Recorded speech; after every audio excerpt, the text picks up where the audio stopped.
আসসালামু আলাইকুম ভিউয়ার্স, কেমন আছেন সবাই? আশা করছি সবাই ভালো আছেন। আমি আলহামদুলিল্লাহ ভালো আছি। তো নতুন আরেকটি ব্লগ নিয়ে চলে আসলাম আপনাদের মাঝে। তো এই তো সকালবেলা হচ্ছে এই যে গাছ থেকে যে পাতাগুলো ঝরে পড়ে, তো 2-3 দিন হলেই কিন্তু এরকম পাতা জমে যায়। তো সেগুলোকে হচ্ছে রোদে নেড়ে দেওয়া হয়েছে। তো এদিকে হচ্ছে আমি কাপড়গুলো ধুয়ে নিয়ে চলে আসছি নেড়ে দিতে। তো বাচ্চারা হচ্ছে এখানে ছোটাছুটি করছিল। তো মেয়েকে ডেকে নিচ্ছিলাম, যেহেতু এখানে যে কোনো মুহূর্তে ওরা ব্যথা পেয়ে যেতে পারে। তো পরে হচ্ছে মেয়েকে ডেকে নিয়ে আর কি করে চলে আসছিলাম। মেয়ের যেহেতু স্কুল ছুটি পেয়েছে, তো এরপর ওর স্কুল ড্রেসগুলো আর আমার দেওয়া হয়নি, তাই আজ ধুয়ে দিয়েছি, সাথে আমার বোরকাগুলো। যাই হোক, তো এগুলো নেড়ে দিয়ে এরপর অন্যান্য কাজগুলো শেষ করে আর কি আমি এখানে ঘরটা ক্লিন করে নিতেছিলাম। তো এরপর আমি নিজেও শাওয়ার নিয়ে নিব, মেয়েকেও শাওয়ার নিয়ে হচ্ছে ওকে খাইয়ে দিয়ে আর কি ঘুম পাড়িয়ে দিয়েছি। তো মেয়েকে ঘুম পাড়ানোর পর আমিও শাওয়ার নিয়ে নিয়েছিলাম। তো পরে বিকেল দিকে যেহেতু মেয়েও ঘুমিয়ে আছে, তো সেই জন্য হচ্ছে সকালে যে কাপড়গুলো দিয়ে দিয়েছিলাম সেগুলোই হচ্ছে বাহির থেকে নিয়ে এসেছি। তো এখন হচ্ছে সেগুলো গুছিয়ে নিব, যেগুলো আলনাতে রাখার দরকার সেগুলো আলনাতে রেখে দিয়ে বাকিগুলো হচ্ছে আমি আলমারিতে রেখে দিব। যেহেতু ওর স্কুল ড্রেসগুলো এখন কোনো প্রয়োজন নেই, তো সেই জন্য এগুলো গুছিয়ে হচ্ছে আলমারিতেই রেখে দিব। তো ভিডিও দেখতে দেখতে যারা এই পর্যায়ে চলে এসেছেন, শুরুতে লাইক দিতে ভুলে গিয়েছেন, তারা অবশ্যই একটি লাইক দিয়ে ভিডিওটি কন্টিনিউ করবেন। আপনাদের একটি লাইক আমার ভিডিওটি অনেকজনের মাঝে পৌঁছে দিতে সাহায্য করবে। তো এদিকে হচ্ছে আমি মেয়ের স্কুল ড্রেস থেকে শুরু করে ওর যে ট্রাই, তো সব কিছুই আর কি, সাথে আমার বোরকাগুলো হচ্ছে গুছিয়ে নিচ্ছিলাম। তো এগুলো যেহেতু ঈদের পর হচ্ছে ওর স্কুল ছুটি শেষ হবে, ঈদের প্রায় 1 সপ্তাহ পর। তো এর মধ্যে হচ্ছে আমি আবার বেড়াতেও যাব, তো পরে হচ্ছে এগুলো খোলা হবে। তো সেই জন্য এগুলো যেহেতু স্টারের মধ্যে এমনিতেই পড়ে আছে, তাই আজ ধুয়ে নিয়েছি। তো এগুলো গুছিয়ে রেখে দিলে ঘরটা হচ্ছে গুছানো হয়ে যায়।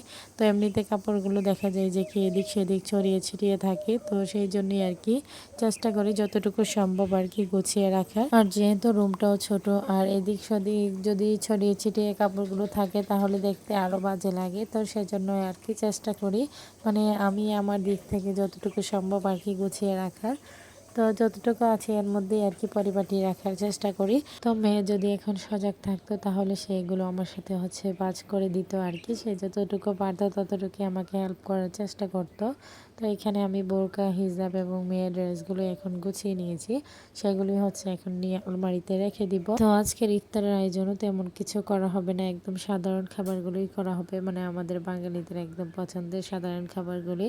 তো সেই জন্য তেমন কোনো প্যারাও ছিল না। তো আজকে ইফতারে হচ্ছে ছোট আলু টেলে ভর্তা করা হয়েছে, সাথে হচ্ছে ভেন্ডি দিয়ে শুটকি দিয়ে ভর্তা ভাজি, এই দুই পদের ভর্তা ভাজি করা হয়েছে। তো ছোট আলু যদি টেলে এভাবে ভর্তা করা হয় তাহলে কিন্তু খেতেও বেশ দারুণ লাগে। আর এই ভর্তাটা খেতে সবাই খুবই পছন্দ করে। আর একাধিকবার কিন্তু ইফতারের যে ভাজা পোড়ার আয়োজনটা সেটা করলে কিন্তু খেতে ভালো লাগে না। তো মাঝে মধ্যে এরকম খাবারগুলো করলে কিন্তু ভালোই লাগে ইফতারে খেতে।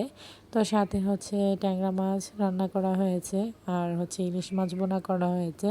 তো এখানে সেহরি এবং ইফতারের আইটেমগুলো একসাথেই করে নেওয়া হয়েছে। তো এখন আমি চলে এসেছি হচ্ছে দোকানের খাবারটা রেডি করে দিতে। তো এখানে ওদেরকে আমি হচ্ছে 2 পদের ভর্তা দিয়ে দিয়েছি, সাথে সাদা ভাত এবং ট্যাংরা মাছের ঝোল দিয়ে দিয়েছি। তো ড্রাইভারের কাছে হচ্ছে খাবারটা দিয়ে আর কি আমি হচ্ছে আবার ইফতারটা রেডি করে নিয়েছিলাম। তো ইফতার বলতে গেলে হচ্ছে শরবত বানিয়ে নিয়েছি, একদম টিউবওয়েল থেকে চেপে ঠান্ডা পানিটা নিয়ে এসেছি। যেহেতু গলায় এমনিতেই সমস্যা, বুঝতেই পারছেন আমার বয়স শুনে আপনারা, কথা বলতেই খুবই কষ্ট হচ্ছে। তো এখানে আমরা খেজুর, শরবত, আচার, 2 পদের ভর্তা এবং সাদা ভাত নিয়ে বসেছিলাম ইফতারটা করে নেওয়ার জন্য। তো আলহামদুলিল্লাহ আমরা সবাই একসাথে বসে খুব তৃপ্তি সহকারে ইফতারটা করেছিলাম। সাথে বাচ্চারাও ছিল, তো বাচ্চারা তো জুস ব্যতীত কোনো কিছু মুখে দিবে না। তো সবার কাছে আমার ছোট্ট একটি রিকোয়েস্ট, কেউ স্কিপ করবেন না, পুরো ভিডিওটি দেখে নেবেন। ভিডিওর কোনো অংশ দেখে যদি আপনাদের একটুও ভালো লেগে থাকে লাইক, কমেন্ট, শেয়ার করে দিবেন।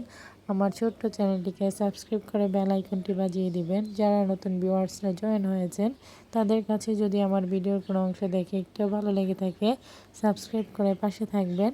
তো এদিকে হচ্ছে এই আইসক্রিমটা নিয়ে আসছিলাম, হয়তো বা আরও কিছুদিন আগে দেখতেই পেরেছিলেন আপনারা। তো এখন মনে হলো যে আজ আইসক্রিমটা খাই, গলার সমস্যা যাই থাকুক না কেন, খেতে যখন ইচ্ছে করছে তো নিয়েই বসে পড়লাম। তো মেয়েকে বলতেছিলাম সে খাবে কিনা, সে খাবে না। তো পরে হচ্ছে আমি একাই খেয়েছিলাম। তো এটা ছিল একটা নারকেলের আইসক্রিম আর কি। যাই হোক, খুব মজা করেই খেয়েছিলাম, কিন্তু খাওয়ার পরের অবস্থা হবে আর কি আমার গলা গলার ভয়েসটা আরও বসে যাবে। তো সবসময় তো আর এরকমভাবে হচ্ছে আর কি মেনে আর কত চলবো। তো যাই হোক, তো পরে হচ্ছে খেয়ে নিয়েছিলাম। তো এদিকে হচ্ছে আমার দুই জায়ের বাড়ি থেকে আমার মেয়েকে ঈদ উপলক্ষে কি গিফট করলো সেগুলোই আপনাদের মাঝে শেয়ার করতে এখন চলে এসেছি। তো এখানে যে ড্রেসটা দেখতে পারতেছেন, তো এটা হচ্ছে আমার বড় জায়ের বাড়ি থেকে আমার মেয়েকে গিফট করেছে। তো সেটা ভাবলাম আপনাদেরকে সাথে নিয়েই হচ্ছে আমি দেখি, সাথে আপনারাও দেখে নিন। তো যাই হোক, ডেইলি লাইফে যা হয় সব কিছুই আপনাদের মাঝে শেয়ার করি। তো আমার মেয়ের হচ্ছে খুব পছন্দ হয়েছে, সে পিঙ্ক কালারটা খুবই পছন্দ করে, তাই সে ড্রেসটা খুবই পছন্দ করে নিয়েছে। তো এই ছিল আর কি ড্রেসটা। আর ছোটো জায়ের বাড়ি থেকে হচ্ছে মেয়েকে টাকা দিয়ে দেওয়া হয়েছে, মানে ওর পছন্দ মতো কিনে নেওয়ার জন্য। তো এই ছিল আর কি মানে ঈদ উপলক্ষে মেয়ের গিফট দুই জায়ের বাড়ি থেকে। আমার কাছে তো ভালোই লেগেছে, আপনাদের কাছেও কেমন লেগেছে অবশ্যই কমেন্ট করে জানাবেন। তো আজকের ভিডিও এই পর্যন্তই। সবাই ভালো থাকবেন, সুস্থ থাকবেন, আমার পরিবারের জন্য দোয়া করবেন। আশ্বিন স্যারকে দেখে সবাই মাশাল্লাহ বলে দিবেন। সামনে নতুন কোনো ভিডিও নিয়ে আবারও চলে আসবো আপনাদের মাঝে। সেই পর্যন্ত আশা করছি সবাই সাথেই থাকবেন, ফুল সাপোর্ট দিয়ে যাবেন। তো আপনাদের ভালোবাসা পেলে এগিয়ে যাওয়া সম্ভব, আর নয়তো কোনোভাবেই সম্ভব নয়। আর সবাই দোয়া করবেন যেন আমার গলার ভয়েসটা আর কি তাড়াতাড়ি ঠিক হয়ে যায়, মানে ঈদ আসতে আসতে যেন আমার ভয়েসটা ঠিক হয়ে যায়। তো এখানেই বিদায় নিচ্ছি, আগামী ভিডিওর অপেক্ষায় থাকেন সবাই। আল্লাহ হাফেজ।